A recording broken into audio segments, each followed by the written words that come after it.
Thank you all for tuning in, guys. I am joined today by Justin Harrington, a cornerback slash cheetah for the Oklahoma Sooners this year. New position for Justin Harrington. We are excited to see him on the field and excited to learn a little bit more about the spring game and spring practice and what that has been like. So, Justin Harrington, tell us just a little bit more. How are you doing today? Man, I'm doing well. Just got finished with spring ball, just wrapped it up. Mostly everyone came out healthy, and I mean, our future is bright for this team. So very excited, and thank you for having me up here again. No, we had you on in December and we had lots of conversations about food. And what is Chef Justin cooking tonight? Well, he won't be cooking tonight. He might be going through a drive-through fast food place, but maybe tomorrow. Hey, there ain't nothing wrong with going through a drive-through. Now, is now what's your go-to drive-through? Is it like a Chick-fil-A, a Taco Bell? Uh, I don't know. I just know if it's like crunch time and it's kind of towards the later side, Wendy's always falls through. So I like Wendy's. Um, if it's early, I think Wendy's just for the most part. I'll go to McDonald's here and there, but I like Chick-fil-A as well. Before 10 o'clock. So yeah, those kind of like those are like go tos. Hey, Wendy's is cheap. You can't go wrong with it. 4 for $4. Yeah, that's exactly right. I get two of them, and I'm not late. I don't even eat like crazy amounts. Like, I don't eat that many times throughout the day. Like that's perfect for me. Yeah, no, Wendy's good if you're trying to ball on a budget, but um yeah, so what do you guys do after the spring? So, you have spring ball, you're not going to have anything until the summer, I guess. So, what do you guys do during this transition period between spring ball and the summer? Well, I know me personally, just kind of like catching up on rehab, and you know what I'm saying.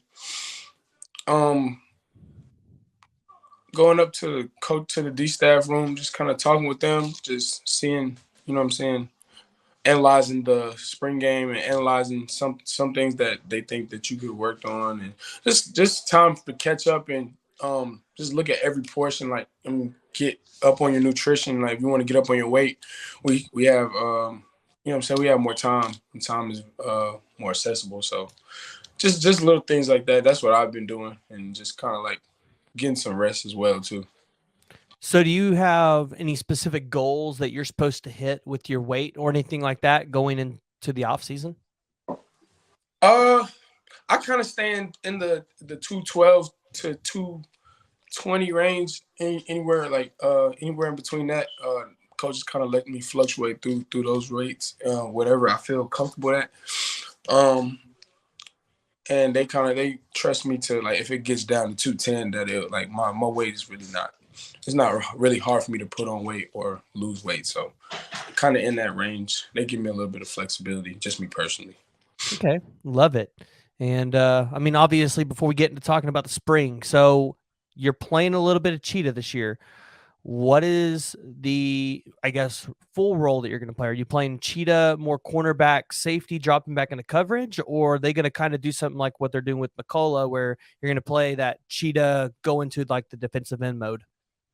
Well, I've been playing mostly cheetah, as you know, and then I'll play in the safeties, the two safety spots. I've got a lot of reps at both of those spots, so just moving me around. I'm joking with Coach Vela. He be trying to put me into the corners room.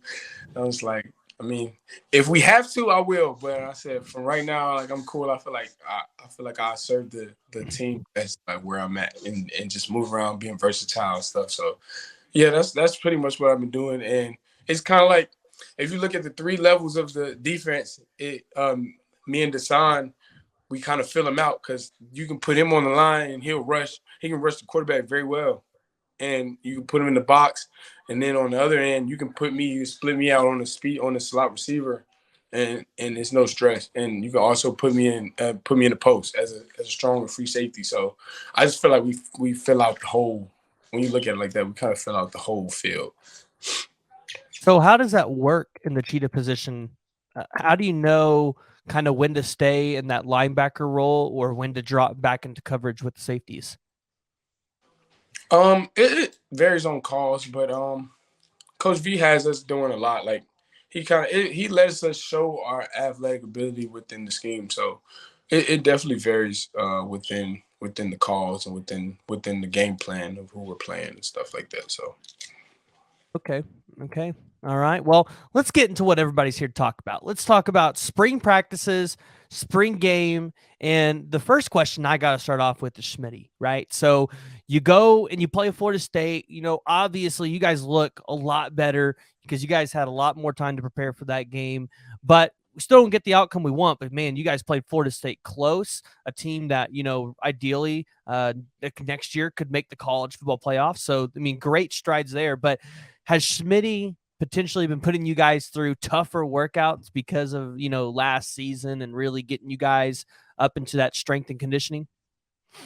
oh, absolutely. Like, as soon as we came back from one of the workouts, well, everybody knows Smitty's like notorious for the medicine balls.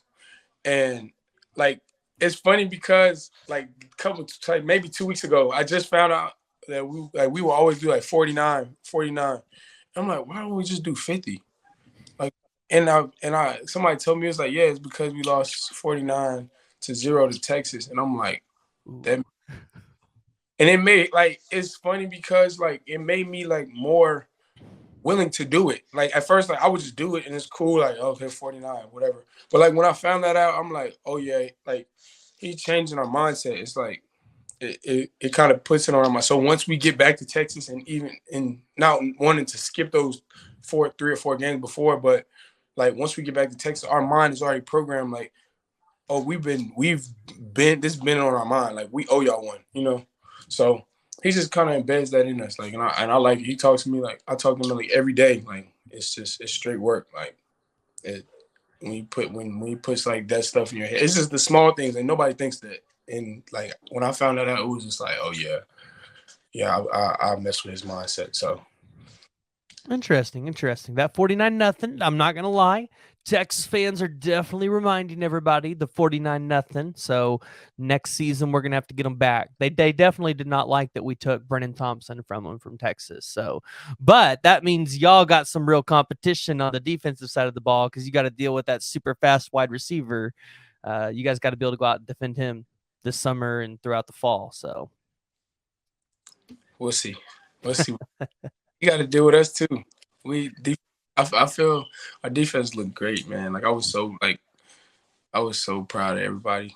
Like It it will. was. It really did, and I think one of the things that probably shocked me the most, and you might or might not agree with this, but I think one of the things that I saw that was improved the most during the spring game was your guys' speed. Like it just seemed like everybody was faster, which comes with also kind of knowing the defense a little bit better, knowing what they're doing. It seemed like everybody was just on point, which made them move a little bit faster on the field on the defensive side of the ball. Which, if that's all that you guys improved during the offseason, that's going to make you guys leaps and bounds better. I mean, I don't know Yeah. if you agree with me on that or not, but No, like the main focal point. Like we were at the beginning of spring, we were running around like we were running to the ball or we were running to the like point of contact, but it was like Coach V was telling us like y'all have more. Like you guys have more. Like run to the ball if you're the far side corner, or run to the ball if you're the Sam, you're the cheetah in the ball run. They run stretch, like run because you can pop the ball out and when we seen like our production go up just because we're running to the ball and we're getting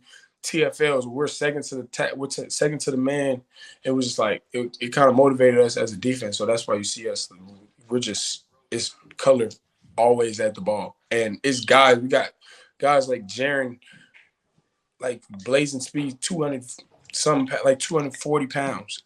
We got guys, Billy in the back end coming down, Key, Reggie. We have depth now, so it's Desan's an athletic freak. Like it's guys just all over the field. You really can't run away from it. Like you literally can't run away from it. You got like guys like R. Mason Thomas and Rondell, guys just like always near the ball, like have a niche for the ball. So Kobe McKenzie and it's just on and on. Marcus Stripling, like they're just fast and athletic guys. It's all across the board at all different positions, just running to the ball. So it's kind of hard for big plays to bust if everybody knows their job and everybody is elite athleticism and speed all over the place. So that's Yeah. that's what you kind of seen like in the spring game. Just kind of understanding now, like we got some guys. Yeah, and I mean, I think this segues perfectly into this question, right? What are some what are your biggest takeaways, right, as a player that you had during spring ball this year? Meaning what? Like, well, reword the question. Like, um, like what were some of your biggest takeaways from like that you guys learned from last season that you guys have been able to implement into spring ball? Um, like I say, a lot of times, just like tagging physicality on everything you do, tagging urgency, and you know what I'm saying, the urgency to line up, or like tagging that to everything and every part of your job. Like, I feel like that's what makes us a better defense and team. Like with the offense, like urgency is a big part of our offense, getting us rolling, like getting positive plays on first down. You know what I'm saying? Treating screens like runs. If we can get the ball out there to the perimeter and they can't block, and we can block it up, like that's a win for us. We get 4 or 5 yards to start a new drive. So I mean, it's just little things like that. Just we have a sense of urgency as a team, and I feel like we had to go through the building process last year. So this year it's like guys stepping up in those bigger roles and embracing it. Guys like Josiah Wagner, like that's like one of my favorite guys on the team. Like, and not it's because he's a freshman. Like I don't think so, but he doesn't say anything. He just goes to work and he shows up and puts great things on film. So, and like for an older guy like me, you can't like you can trust a guy like that. So just creating depth with the younger guys and creating trust and creating, you know what I'm saying, positive vibes and just creating confidence with the younger guys is going to be like amazing for us. And I like that answer. I like how you talked about Josiah Wagner because that's somebody that we've been hearing a lot about. And if you guys haven't bought that stock yet, you need to go buy your stock in some Josiah Wagner because he was going up there with the best of them in spring ball as a true freshman. I mean, he is going out there and trying to earn his spot this year. That's a gritty dude. Like he's gritty. Like and he's smooth and fluent. Like he comes to work every day. That's one thing I can say. Like if I had to pin one thing on his name, he just comes to work every day and like just makes it happen. Love it. Love it. Love it. Love it. So, how is spring ball different from this year from last year? Or is there a difference? I would say personally for myself, just recognition, knowing like my job, not second guessing. When the play call comes in, I'm thinking about what the stress of the call is, what can the offense, you know what I'm saying, capitalize on and things like that. And compared to last year, I would say I was still, you know what I'm saying, moving fast but it's just a different type of anticipation. Like you can when you know what's coming or you know something's coming to you and you can anticipate it, it's totally different. It looks totally different on tape. Even if it's reaction or anticipation, like it's a big difference. Like you can react to something and it look good and they gain 1 yard. But if you anticipate something, you might be in the backfield, TFL, big hit, you know? So like I would say like everyone is anticipating in on this defense. Yeah, and you know you talked about it earlier how uh people have learned the defense a little more. Like they understand the defensive playbook now that you know they've had a whole year in the system. It makes it a little bit easier. I'm assuming to go out there and understand what you're doing. Yeah, without a Yeah, doubt. love it. All right. So how is the intensity? What has the intensity been like this spring? I would Like the say practice and the strength room. What's that been like? the strength room is like it never it never goes down. Like it gradually the intensity gradually goes up, but it's the standards already so high that we never can tell like, oh well, like we had a chill day. Like we're just literally going there to work. So it's like we never know like, oh like that was a cool workout. Like even if it's a cool workout, like you might look to the side and like somebody's dripping sweat. But nope, like we just working. Like nobody's complaining. So and on the field aspect, like the competitive nature from everybody, like it's so crazy. Me and Drake, like Drake will tell you, like every day we go out there like and ones against one, like good on good. And like mentally be like, okay, like here we go, like it's another day, like who knows who's gonna win this day? But we like literally me and Drake, Gavin, whoever like most of the times is in the slot, like just iron sharp as iron. Is every day. When we get the scrimmaging, like we're really trying to kill each other, like because like we know that's just gonna make us a way better team than and we know like what it's gonna bring. Like we know what's on this team. Like everybody knows what's on this team. Love it. Love it. Love it. We got a question here in the chat. Ben Crenshaw has a question. Who's faster, you or Jaron Kanak? Because, you know, we've heard about how freaky Jaron Kanak is as an athlete. I'm faster now, like, but 10-3, like, is blazing speed. Like he's fast, like he's athletic. But if we were to lock up like right now, side by side, I'll probably win. Like just I don't know.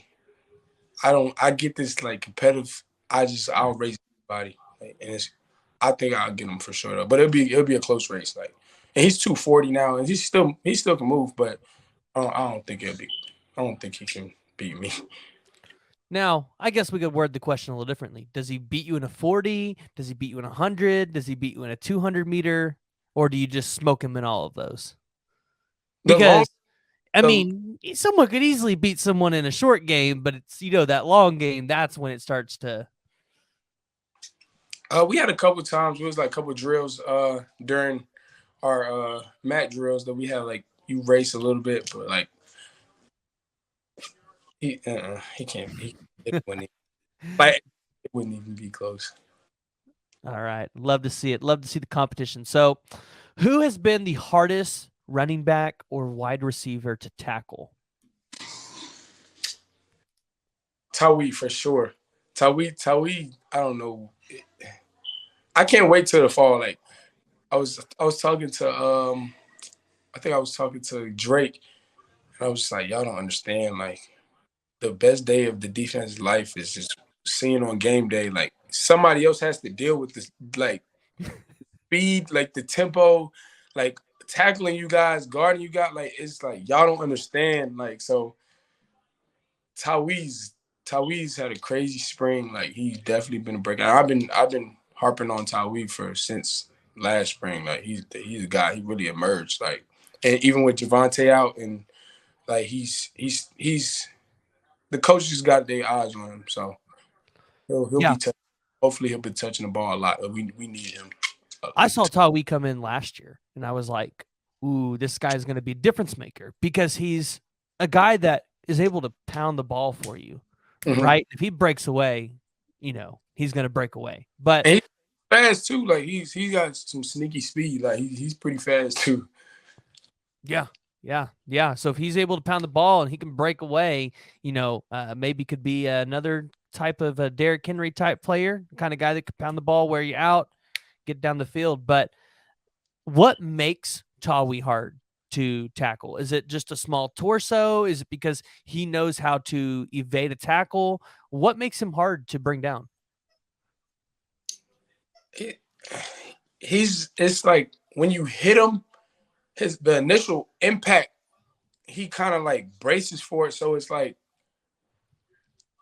I don't know. I was trying to explain this to someone else, but it's kind of hard to explain. Like you have to literally watch it. Like he doesn't like, like usually, for example, like a Leonard Fournette, like you run full speed, he's running full speed, like just he's gonna win.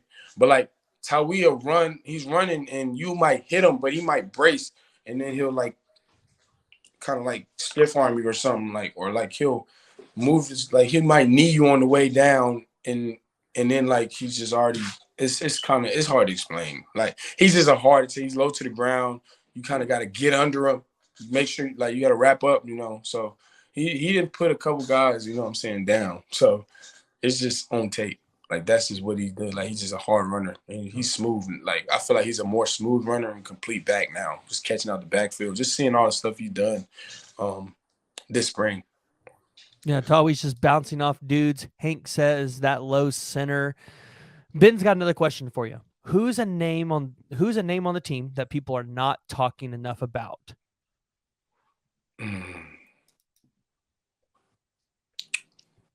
That's a hard question.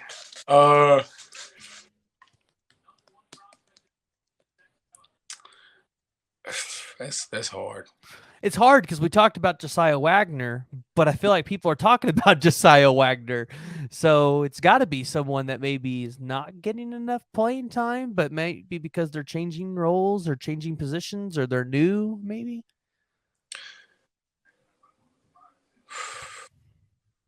That's hard. Damon Harmon. I would say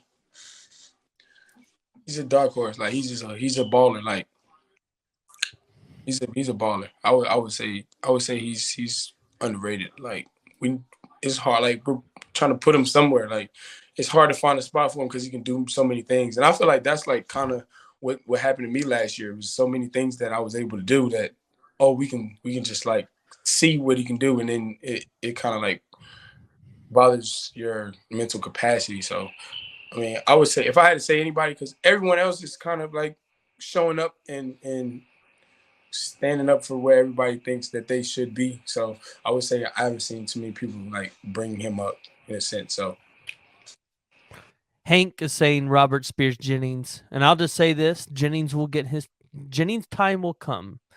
Just got to be patient oh, because Billy Bowman is a dude back there, and so is yeah. Reggie Pearson. So, Robert Spears Jennings' time will come with the Oklahoma Sooners. But kind of talking a little bit more about the spring game, going back to that a little bit. So, energy in the stadium from last year to this year. Obviously, you're going from like 72,000 to 54,000 people. So, there was a little bit of a dip, but you talked about it. You know, the fans really showed out in a day where it was kind of cold, it was nasty. But Kyler Murray is getting his statue unveiled as the Heisman Trophy winner at Oklahoma. So, what was the energy like in the stadium compared to last year to this year?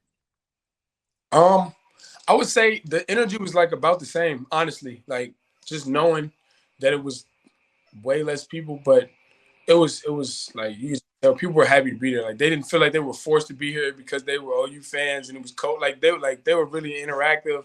There was a couple times I would turn around, like my dad was sitting behind me. I would like kind of talk to him about like the plays and stuff that was going on, and like everybody just, hey Justin, man, can I like it's fun. Like it's like they're very like interactive. So um I would say it's about the same, just but the alumni and stuff, they're amazing as well. We walked out the tunnel, um, and I seen Baker. Baker was he was like hyping the defense up. I'm like, what? I'm like, oh. He was like, hey, show. So let's go. I'm like, oh. I'm like, wow. Like, that's Baker Mayfield. That's crazy. So like, it's a lot of guys, just a lot of like that are they're responsible for a lot of history around here that just, you know what I'm saying, just love like the growth of what's going on right now. So I would say like the atmosphere again is like still the same. Like it was great. So, do you have a favorite OU alumni? Is there a specific person that you've got to talk to the most and that you have really just grown a relationship or a connection with? Um I mean, if you don't have one, but I figured they coming I around a lot more, you might have been able to talk to somebody or maybe talk to somebody at the spring game. I had a couple. Man, I got a chance to talk to Teddy a couple times, and he just kind of reaches out to me, just give me good advice and just kind of like tell me he enjoys the way I play, and it's a lot of alumni and like Coach Bob Stoops comes. You can see him at practice a couple times out the year. But player wise, yeah, probably be Teddy Lehman. Just guys who taught us. I'm Bake. I love Bake. I love his mentality. A lot of people might not like him outside of Sooner Nation, but like I gained a different perspective from him. Like just with me not knowing him and personally, and just he came to speak to us last year. It changed the whole perspective of him. So like I really enjoyed probably those two, definitely. I'm glad he's on offense too. So give offense and defense. Yeah, no, Baker definitely a fan favorite if you're an Oklahoma Sooner fan, but now a Tampa Bay Buccaneer. So Oklahoma fans now have another team they can go root for in the NFL because Baker is over there. Yeah. So from a player perspective, What improvements do you all know you need to make heading into the summer and fall before the season? You saying like as a whole Yeah, or just as like a whole, as just as a whole, like as a team collective. I would say, those guys that are teetering in between, after their freshman year or emerging into a bigger role, kind of just attacking it. Like I know, like me, I go to practice this game day mentality. Like I literally, like you can ask anybody. I love practice, so it's just like it's not another day at work for me. Like that's a good quote, but it's just literally not. It's like I'm out there on the playground, just having a blast, chasing guys. Like it's so just attacking. Like I would say, I have a fair visual on like how I should approach things and not making it like a job. So yeah. Okay. Like to hear it. So I want to get into one that I'm interested in, a question that I've kind of wondered. BV, does he lose his mind in practice like he used to on the sidelines at Clemson and Oklahoma as a coordinator, or is he kind of a little bit more chill like he was last season, stepping into that head coach role? He definitely has his flashbacks on game day. Like he kind of blacks out sometimes. But I was talking to Key, like Key Lawrence, and we were saying like we definitely have the watered down version of all of the coach, like which is good. Like just the wisdom is like more present and not like, but we just like look back at like little flashback videos and we see Smitty and like you see V running down the side. We like, man, like we would have had to deal with it regardless, but I'm glad we don't have to deal with the old. Like I feel like just that combination is probably nerve. Schmitty can't be as crazy with y'all because he doesn't have the south end zone bleachers anymore to make you guys run up and down anymore. No, he's still crazy though, but he just if you getting your work done, like if you're a hard worker, like all jokes aside, if you're a hard worker, you won't have no problem with Smitty. Even if you struggle, if he sees that you trying, like you sees you making a conscious effort to like get better, like you'll have no problem with Smitty. But it's he tries, he's we're weeding out the lazy guys and the insidious behavior and stuff like that. So and Yeah, so most of the team's still here. So we don't have that many guys as you can see. yeah. I mean, you had your big exit the year after Lincoln left, and they saw that this tough staff was coming in. But since December, have you had any Schmitty stories? Have you shown up late to a practice or a workout at all? And I I've had multiple scares. Like I wake up early, like without an alarm clock, but like my dream might be like I wake up out of out of sleep, but I'm still in the dream, and it'd be like 4 minutes till time to weigh in or something, and I wake up out my real sleep. I'm like, oh, man, it's only like 2 o'clock in the morning. I'm just like, well, gotta go back to sleep now. So, but other than that, nah, I don't play with timing. It just makes you look bad. It makes you like it just puts you in a coach's eyes and a bad rep. And so I would try not to even get close.